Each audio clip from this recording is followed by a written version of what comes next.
the cost of self-repression, the cost of sort of emotional repression. I think everybody is guilty at some point in their life of repressing their emotions. I think men do it a lot as well. I mean, if you look at the suicidality in the UK amongst men. Men tend to act it out on themselves like that, What is the cost of self-repression? Now, you talked about the physiological mechanism of what's going on when we repress our emotions and how we feel.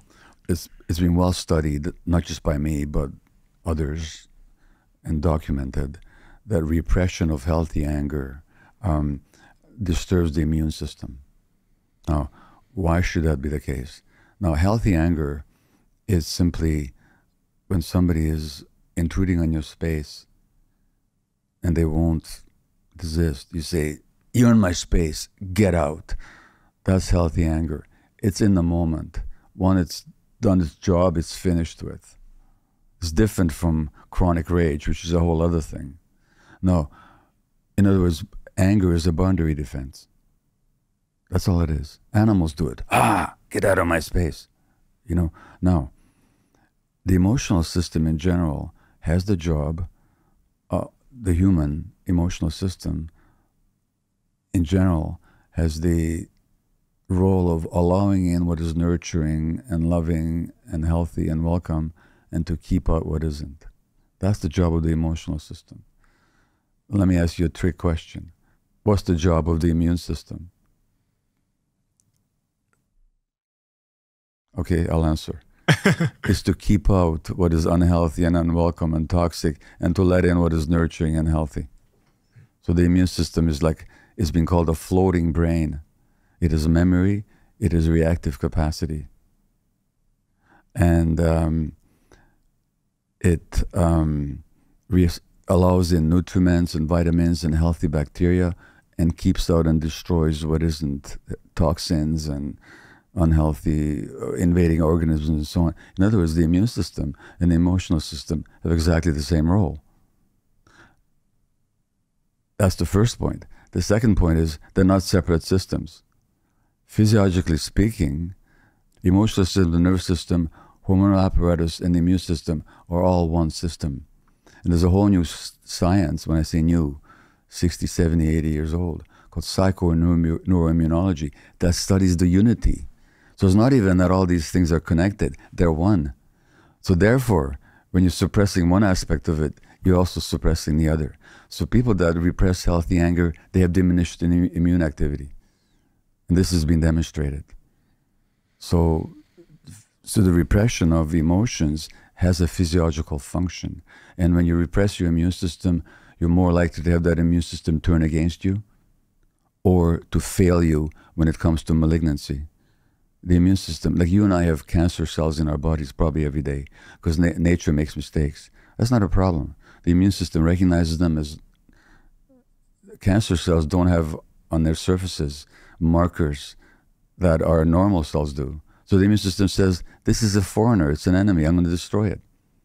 But when you repress your emotions, you can also undermine your immune system, and now your immune system will not recognize the malignancy and not destroy it, and allows it to proliferate. There was a British surgeon in the 1960s who operated on, am I talking too much? No, you're not. There's no such thing on this podcast. Okay. Because I just get so passionate about this stuff. And the reason I get so passionate about it is because it's so important in healing.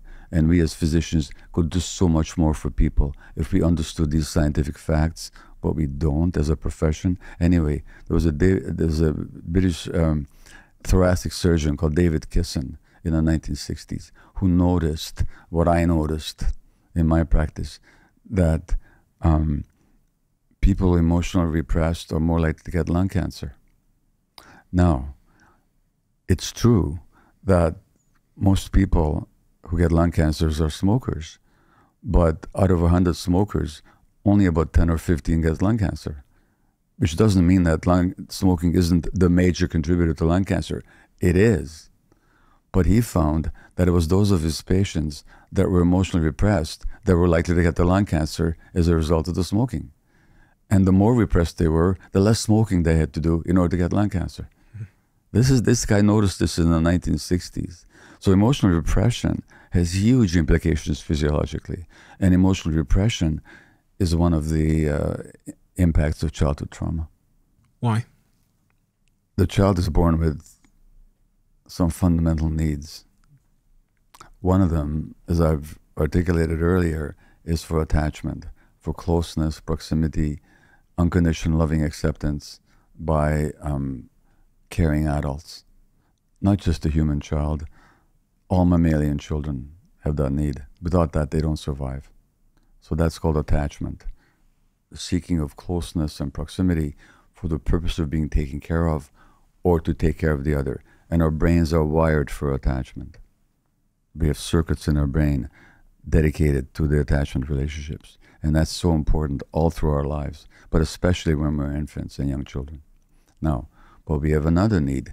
We've already talked about it. I just haven't named it. The other need is for authenticity, which is to be ourselves, connected to our bodies and our gut feelings. Because again, without access to our gut feelings, we don't survive out there in nature, where we evolved and where we lived until 15,000 years ago. You know, and so that authenticity is very important, to be connected to yourself so that you know when you're safe and when you're not. You know what you want and what you don't want. You know how to say no when you don't want something. You know how to say yes when you do. That's authenticity, auto, the self, being ourselves. And to go back to Harry, his challenge all his life was that he wasn't allowed to be authentic. He had to play a certain role and fit into a certain set of expectations of how to be and who to be. And he could never figure out, who am I really, you know, in that context. But that's so general. So many of us face that challenge of who are we really, who are we authentically, as opposed to what's expected of us. Now, so we have these two needs. Attachment on the one hand, authenticity on the other. Ideally, the two are not in conflict. Ideally, you can be in a relationship, or I can be in a relationship where we can be ourselves and be accepted and connected with. And that's ideal all our lives. But what happens to a young child where if they're authentic, they're not accepted? So for example, certain psychologists recommend that angry children should be punished for their anger. Rather than their anger being understood as to what it's all about and the child being taught different ways to express it, they're just to be punished for it, and by different ways. By the way, if you're a parent of a 2-year-old and if you don't frustrate your child, you're probably not doing a good job, because your 2-year-old may want a cookie before dinner. And you say, no, cookie before dinner. Oh, I want a cookie, you know. In a minute, they're throwing a tantrum. Because what do even adults do when they're frustrated? They throw tantrums. Children, that's just what they do. They have no self-regulation yet. So the 2-year-old gets upset. Now you punish them. You give them a message, you're not acceptable to me when you're angry. You have to be a certain way for me to accept you. Or you mustn't be sad. Cheer up. What's wrong with you? You know? So when children are given this message of conditionality, that you're acceptable to me only if you behave in ways that I approve of, otherwise the attachment relationship is threatened, then the child is faced with this choice, which is not a choice at all. Do I stay attached to my parents? If my father's an alcoholic, and the only way I can find acceptance is by repressing my emotions and not show my sadness and my fear, then do I show my sadness and my fear or my anger? Or do I threaten the relationship? Well, there's no choice at all. The child will choose the attachment. And therefore they give up connection to themselves, which is the essence of trauma. That disconnection from ourselves, not in my own words, in the words of other trauma theorists who I agree with, the worst aspect of trauma is the disconnection from ourselves. And we do that for the sake of maintaining attachments, which means for the rest of our lives, we'll be afraid to be ourselves. Is this what they call people pleasers? People, exactly. So trauma is not just a personal issue. It's very much a social and collective and historical issue. What's the cure? You know, because if we're many of us are byproducts of generational trauma, and we're seeking different ways to ease our pain through the means of addiction, whether it's pornography or heroin or alcohol. We can't all afford expensive therapists, but we exhibit those self-destructive behavior patterns maybe every single day, maybe with social media addictions or whatever. Yeah. What do we do? Unfortunately, the healthcare systems around the world have very poor appreciation of the emotional contribution to people's physical or mental ill health. And most physicians and most psychiatrists are not trained in it. Unfortunately, there's a huge gap between science and research on the one hand and medical practice on the other. It's maddening sometimes to contemplate it. So the first step would be to educate the caregivers. Just educate doctors about the actual science of the mind-body connection and the impacts of trauma. Educate them. So when you go to a physician with, say, chronic fatigue or inflammation of your joints, they don't just give you the necessary medication, which I'm not against, but they will also ask you what's going on, you know? So that's the first thing. Second thing is, let's prevent the problem. So let's support young families to be really there for their kids so that families don't have to struggle economically and their parents are so stressed. As I may have mentioned, I've forgotten now, when parents are emotionally stressed, economically stressed, according to a number of studies, the kids' stress hormone levels are abnormal. And that is a harbinger of future disease. And so let's look after young families. Let's make people feel secure. Uncertainty, lack of control, lack of information. These are some of the drivers of physiological stress. So let's create a society where there's more sense of mutual acceptance and communality and social support, you know? Let teachers be educated that the kids who are so-called misbehaving are kids who are actually troubled because of stuff at home, and that the solution is not to exclude them or to punish them, but to actually give them emotional support in the classroom and in the schools. Let the schools be. The human brain, I'm quoting a Harvard study, develops from before birth. It's an ongoing process that begins before birth and continues into adulthood. The necessary conditions for human brain development is safe, supportive emotional relationship with adults.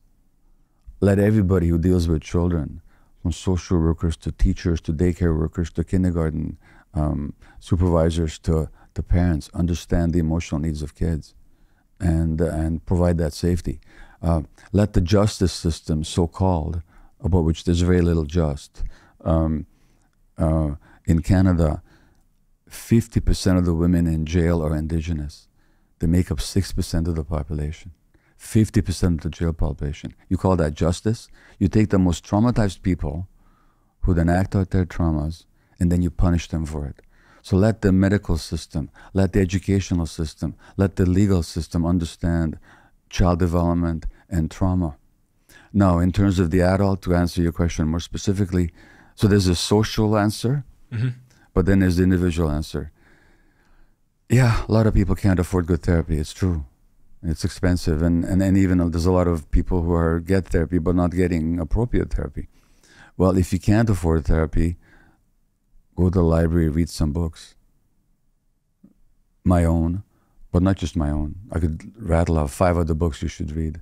Read Dick Schwartz's book on internal family systems called No Bad Parts. Read Bessel van der Kolk's book on trauma called The Body Keeps the Score. Read Peter Levine's book, Waking the Tiger, on trauma. Read Oprah Winfrey's and Bruce Perry's book, What Happened to You. Read Bruce Perry's book called The Boy Who Was Raised as a Dog. I'm interviewing Peter Levine. Oh, you have? Soon. Oh, good. Oh, good. Wonderful. I'm glad to hear that. He's one of my mentors and friends, and we often work together. So this is, and all of these books will have some advice about how to help yourself, including my books. Then there's a lot of stuff on the internet. So this the interview that you and I had a year ago, I checked this morning, has been seen by 2.5 million people. I'm sure it's helped a lot of people. It's a lot that you can get just, freely. Nobody's going to get charged, on the YouTube. Lots of my talks are available. Lots of talks by other really good people are available. Do that. There are self-help groups of all kinds.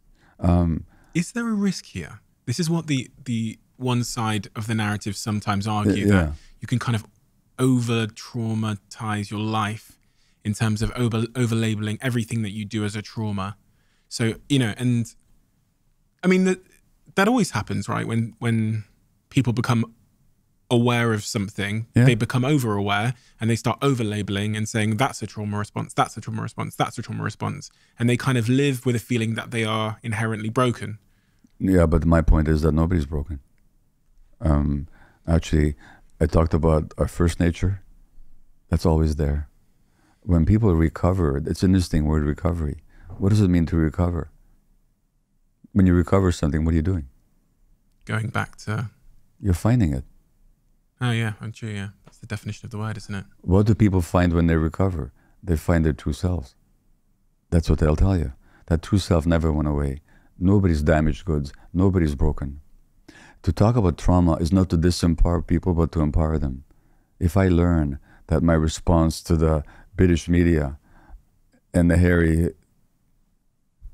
issue was actually, it's nothing to do with the present moment. It's actually some old programming.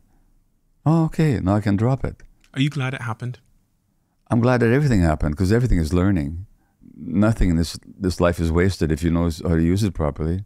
And so what I'm saying is that to be aware of trauma is not to lose power, but to gain it, because it's not an excuse. I can't keep going to my wife and saying, I'm being resentful of you and punishing you because my mother didn't take good care of me when I was a baby because she was too stressed. I mean, that's lack of responsibility. But for me to understand that my demands on my wife to take care of me like a mother would of a baby actually is my trauma response, then I can drop it, because I'm not a baby anymore. I'm not that helpless. I'm not that resourceless.